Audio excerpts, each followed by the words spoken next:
let's see. For the last topic, maybe out of left field, whatever. And I'll go ahead and re-announce it at the end of the show, along with the rest of the spiel. We're going to be doing a NieR spoiler cast. We are shooting for the 27th of this month.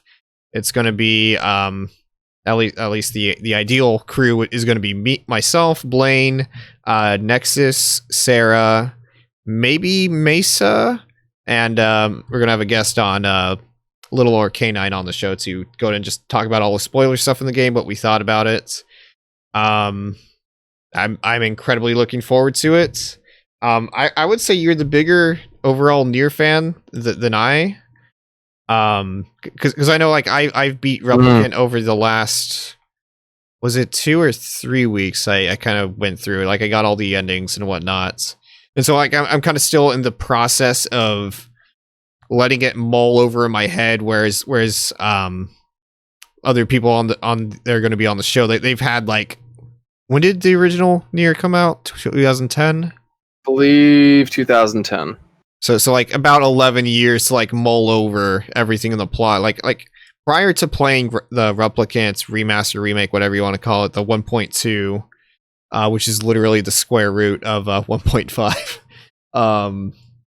So I was very well aware of everything that happened in the original NieR. Just, without the context of actually having played it myself, like some of the nuance and stuff was lost on me because I'm literally just watching like a recap from someone else's perspective. Seeing everything for myself was definitely eye-opening in a lot of regards. And then obviously there's the ending E stuff, which is completely new. I have very, like, I don't want to get into like too much because obviously we're going to have a big old spoiler cast for this, but I would say like just in terms like pure relativity, even though I did enjoy my time with NieR, I think I'm pretty confident in saying that I will probably wind up being the most negative on it out of anyone on the show. I think that almost purely comes from, I think like everyone would mostly agree, but maybe just not have the same reaction to those elements, and which those would be, even though they've improved the gameplay from the base 2010 whatever year release, where they've added the automata combat. I just have a lot of issues with the core design, the constant running around, the side quests, which admittedly you don't have to do.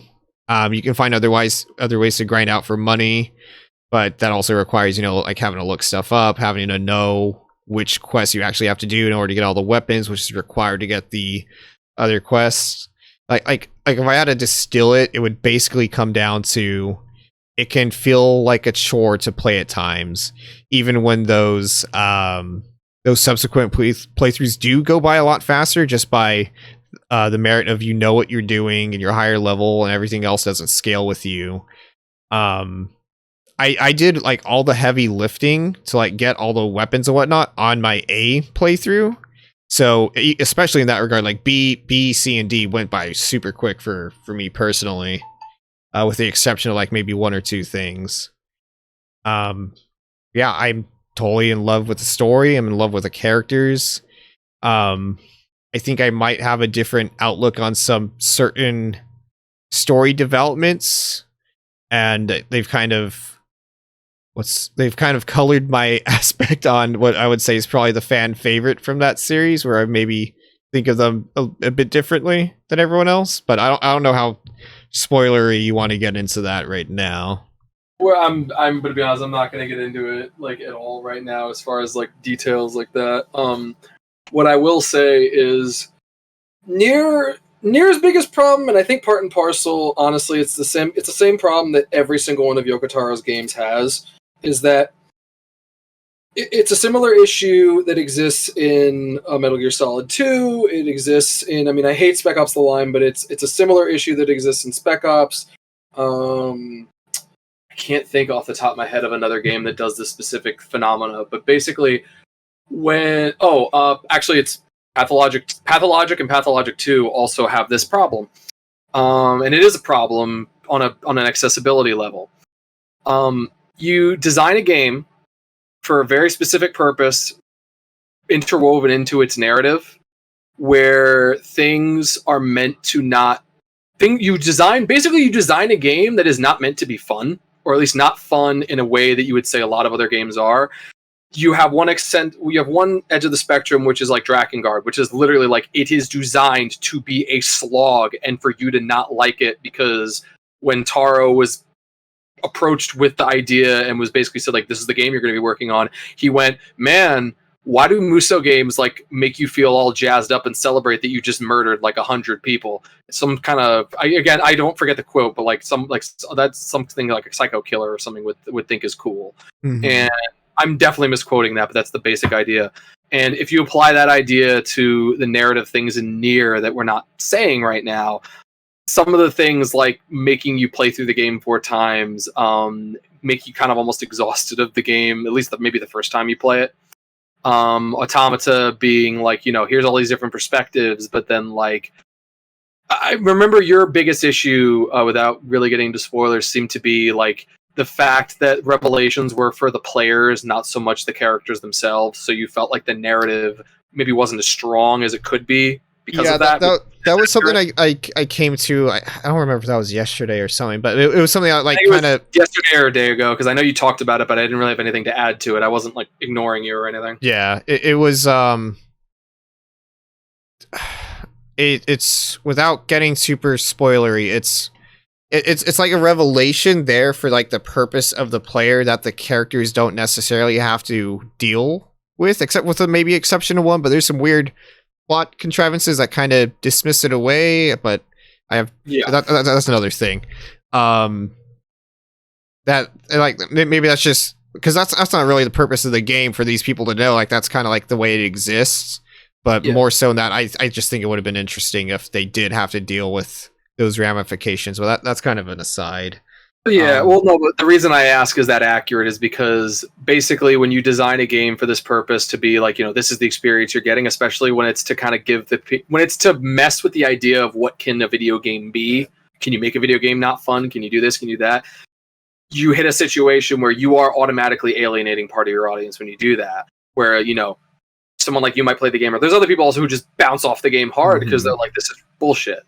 I remember... I have my whole problem with Spec Ops: The Line is the fact that it basically does the same thing, except I think that game does it in a ridiculously sloppy way. But you could also argue that I only feel that way because I wasn't about what that game's narrative was trying to say, while I'm very about what the narrative of NieR is trying to say. I have my friend Claudia, who's my boyfriend's girlfriend. She hates the NieR series. Despises it. Doesn't hate people that enjoy it. She just it's a thing that grates her nerves so much that like she just really can't talk about it. And again, not saying like, oh, she's mean or anything. It's just I understand because there's a lot of things in that series that are gross, that are not good, and that I can totally understand why someone would be so averse to it. Right. So on like a smaller level, when you make your games these ways, you're preparing yourself to alienate a portion of your audience just by design. And that's my spoiler-free version of how to explain that. Yeah. To go back to the like intentionally not being fun, I think that definitely works more in Drakengard than in NieR. So I know when some of the discourse was out and about, whatever, for The Last of Us 2, people were saying like this isn't fun to be going through these actions. You kind of want it to stop from what in the context of the story. I didn't personally feel that way with that game, or I wasn't actively bored with it. Like have fun and entertainment, I would argue in these kind of specific contexts aren't a semantical difference, where you can be watching a drama where like horrible things are happening. You wouldn't say this is so much fun, this is a happy jolly time that I'm engaging with, but it is entertaining to like see events and actions unfold. That's maybe how you approach it too. Yeah, like, oh, sorry, you go on. I'm not. I was pretty much done. It's like how it's almost like I'm glad you brought up The Last of Us, because I feel like this can be a simpler way of discussing it. It's like, imagine if The Last of Us had gameplay reflecting its tone. That's basically how I think NieR and Drakengard and these games kind of work. Not to say that NieR's goal is to be unfun, because I think that's more just limitations of the time. Because Automata is a fun game. Let's be real.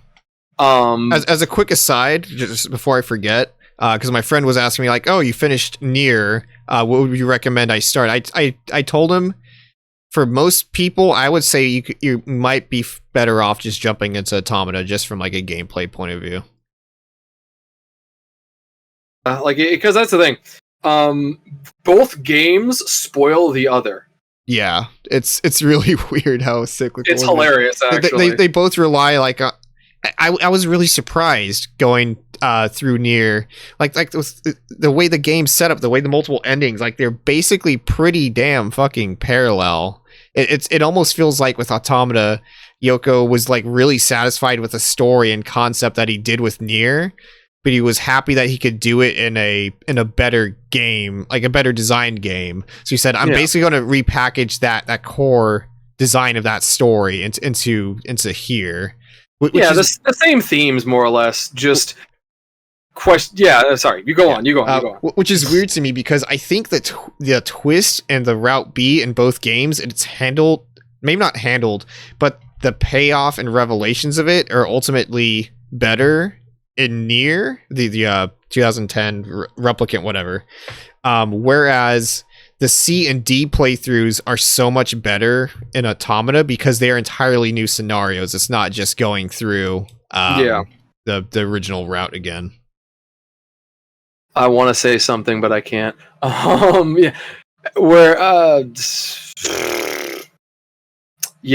mean, I let me just say I'm looking forward to our spoiler cast on it, because we definitely have a lot we can talk about. Oh, one thing I do want to we don't like super have to get into. I don't think it's too much of a spoiler because the game's been out and it's not like some big revelation. Maybe revelation, whatever. The way they approach a character in the game, as the way that I have traditionally been told about NieR, even before I had watched Clems's videos explaining it, like people had always upheld a certain character for their background as being like one of the best representations they have seen of this for a background that is not really represented in most media, like period. So to have someone in there and represented well, I was looking forward to just like, oh yeah, this is going to be cool to see this in action. There's some dress attire issues. There's some trophy issues. Yeah, but that's a different thing. But like honestly, like one of my bigger complaints with it, and I know it's a issue that a lot of people have with The Last of Us 2, where it's this stupid fucking trope where you can only have someone from a for the specifics of Last of Us 2, you can only have like a trans character in that narrative if it revolves around the concept of their fucking trauma and abuse that they've gone through that's specific to that background.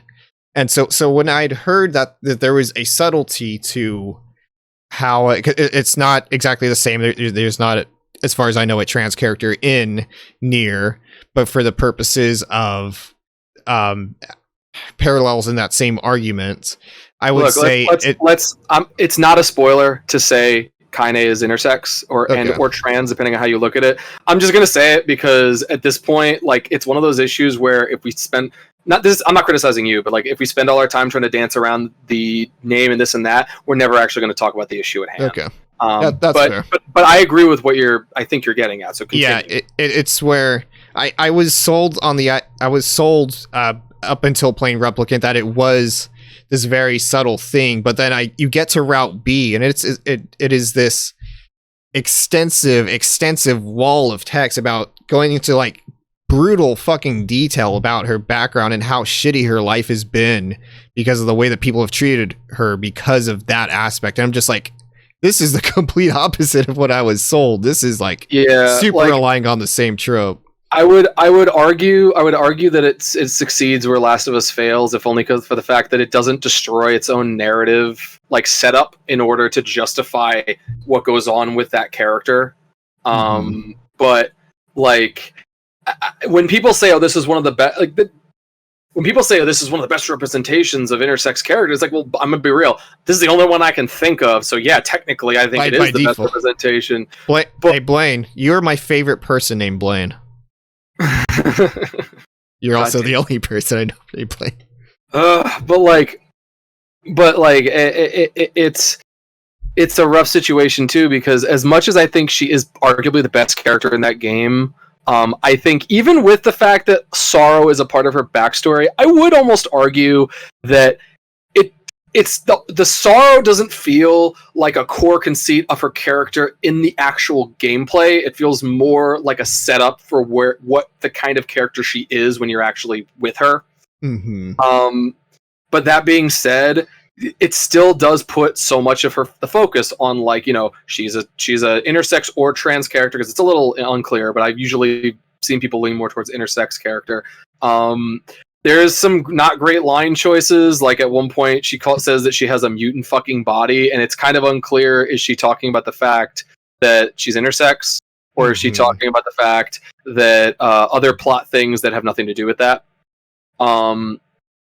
It feels a lot, and I think the reason why people like to give this one a little bit more leeway, and I mean me included, like I usually look at it more fondly than negatively in some ways, is the fact that it feels less like they should know better regardless, but it feels less like they knew better and chose to be shitty, and feels more like they wanted to do something interesting and genuinely like thought-provoking, but just kind of were dumb cis people about it and didn't really think about like how that would work. It's a stumbling block for something that has basically never been done and still hasn't been done. Yeah, my biggest complaint, and I feel like I don't see enough people bring it up, but also I don't see a lot of people talk about the game in general, so I could probably just be not seeing these conversations.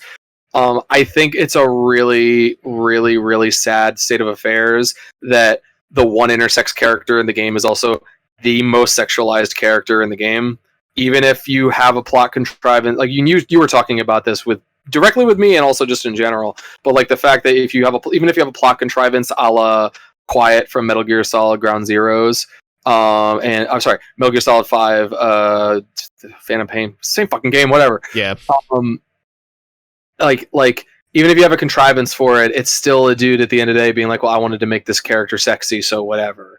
And it just, when you double that, when you look at the fact that he didn't consider that, how that affects it when like intersex people are so sexualized in media along with trans people in similar ways. I mean, the fact that there's Google don't actually do this, but like you can just Google like Futanari, which is a slur, and the T slur, you dick girl, like there's so new half, like so many different words that mean like that dehumanize one, if not more than one group of people. And you're contributing to that when you have this character be so hypersexualized and be like a quote unquote progressively designed character. It's a damn shame.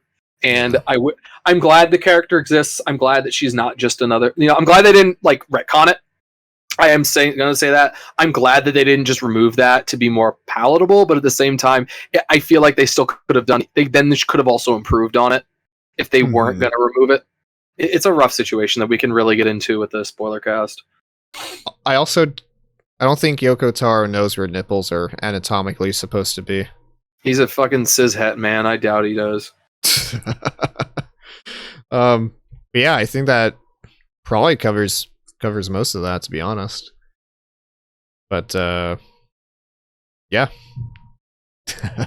I'm hungry, Jose. I'm hungry. I got some pizza to eat. I have pizza.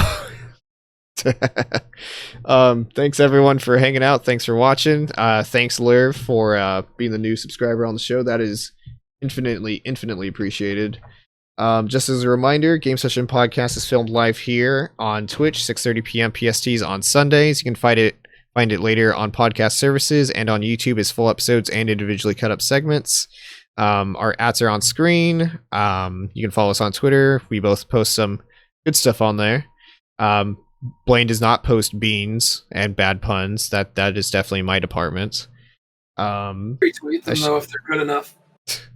I stream here on Twitch. You can find my stream schedule down below in the schedule thingy, whatever. I also have it constantly pinned on Twitter.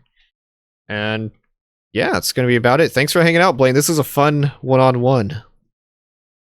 Oh, absolutely. I had a good time. I expected us to be way more derailed, and like I'm gonna be real, I kind of expected us to get into a full-blown argument about one of the things we talked tonight, but then we ended up not. Wait, which one was it? The The Resident Evil. Yeah, I was expecting us to both still like. I was expecting us to both be so set on what we thought that like it was just going to be this impasse. But then like I realized, no, I just completely misunderstood you the other night. And we basically agreed. I was just leaning a little bit in a different direction. That's why I love you, Blaine. We have the same thought process. We might reach some different conclusions once in a while, but I can always see where the line of thought comes from, and it's always completely rational. Mm-hmm.